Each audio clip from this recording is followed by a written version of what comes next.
Good evening. Welcome to another fruitless episode of Diatribes from the voice of doom. Now here's your frustrated and feckless host, voice of doom.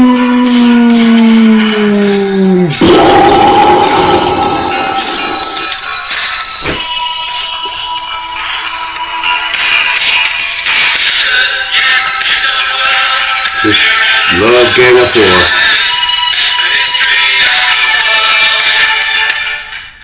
But I will get on with it. Haven't done a diatribe in maybe 4 days, which is a long time for me, but I've had nothing to say, and I'll try to explain why I have nothing to say, and then try to fill up some space with some useless gobbledygook that just occurs to me as I say it. First of all, lots happened, but nothing's happened, if you know what I mean. Yeah, we're on the brink of World War III. We've never been closer. Never. Not as long as I've been alive. And realistically, no. We've never been closer to worldwide annihilation. But I've been talking about this for so long that it's almost like you guys are catching up with me now, and now I got to comment on what I've already been saying. So we have some developments in the World War, I guess you'll call it now, because everybody seems to be involved in it. Vlad the Mad has said that he isn't going to give up, and he's going to pull out all the stops, and he's going to escalate, and he's going to use whatever means necessary to get what he wants. And that's what I was been saying. But the point is that I don't even know what I want to say about it. What are we going to do? Just a matter of what the next shoe to drop is and what will happen with other countries, and just go through snippets of stuff that occurred to me while I was looking at YouTube for the last few days. For one thing, this Martha's Vineyard, it was a good ploy, and everybody had their day in the sun, and everybody got to show off their impunicity, and they got through it and they weathered that storm. Now, from what I'm seeing, there's thousands of people coming over the border every day, so there's plenty of people to use as pawns. So they should not stop at one plane load to Martha.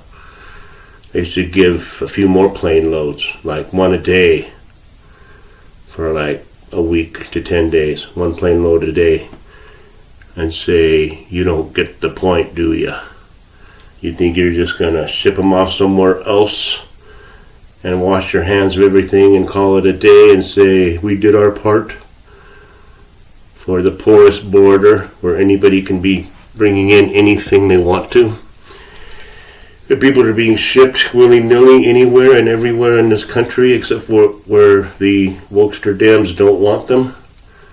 And when they are shipped to the Wokester dams, they're shipped right out again to somewhere else, somewhere more rural, somewhere a little more amenable to 50 to 100 people getting off a bus with nothing but plastic bags. So I think they should send way more plane loads every single day until finally they can't help but say we gotta do something, otherwise there truly will be a civil war, because they won't like that. Send them to Nantucket, send them to here, there, and everywhere. There's thousands coming in every day.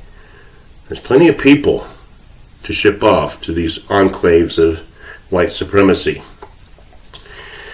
So that occurred to me that they can't just stop at one plane load. They got to keep doing it. If they stop at one, it is truly a stunt.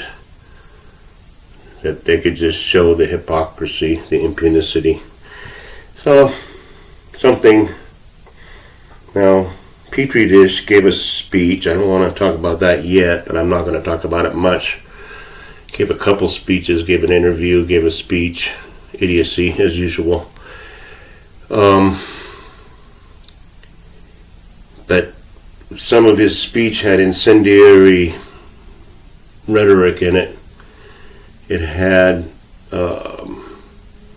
things that might incite people to violence. Now, it seems to me that we were going through a whole long hoopla about this January 6th and how Orangey started it, and he incited a riot, and he incited an insurrection.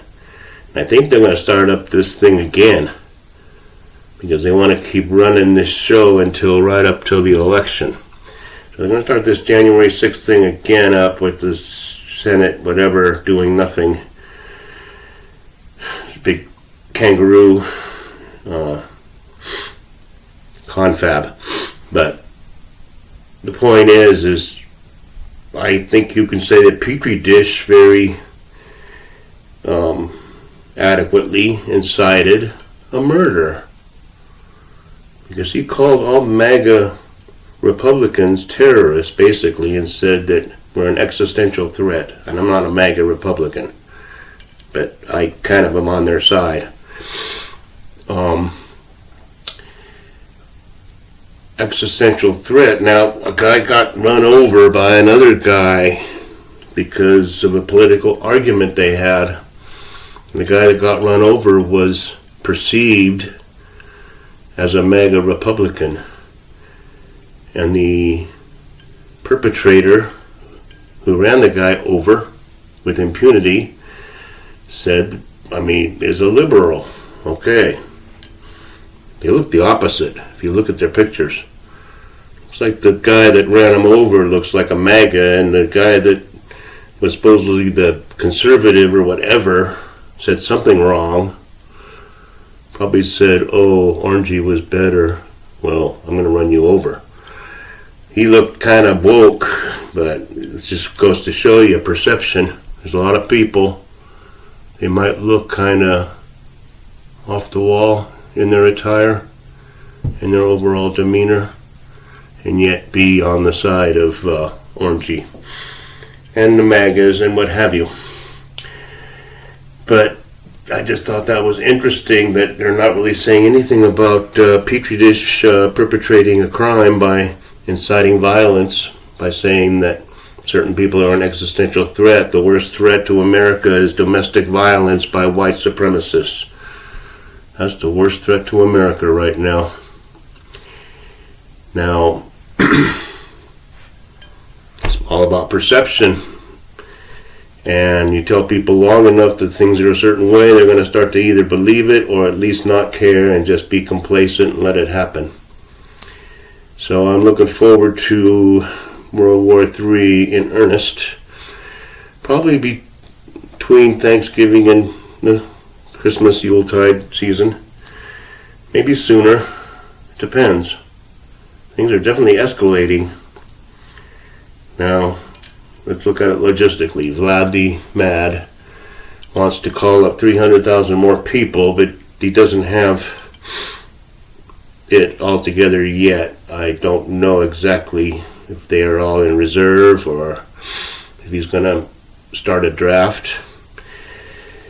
So it's going to take some time. I don't think it's going to happen tomorrow, but as far as these nukes go, well, who knows? They nuke a place. We're on the verge of retaliating, and then other countries will jump into the fray. Here's a couple of interesting snippets that I saw. These totalitarian regimes, the people are getting a little sick of living in them. They're getting a little tired of everything. And I'm talking Iran, and I'm talking the former Soviet Union. There are people that aren't single picketing, like I told you back in the protesting diatribe. They are rioting.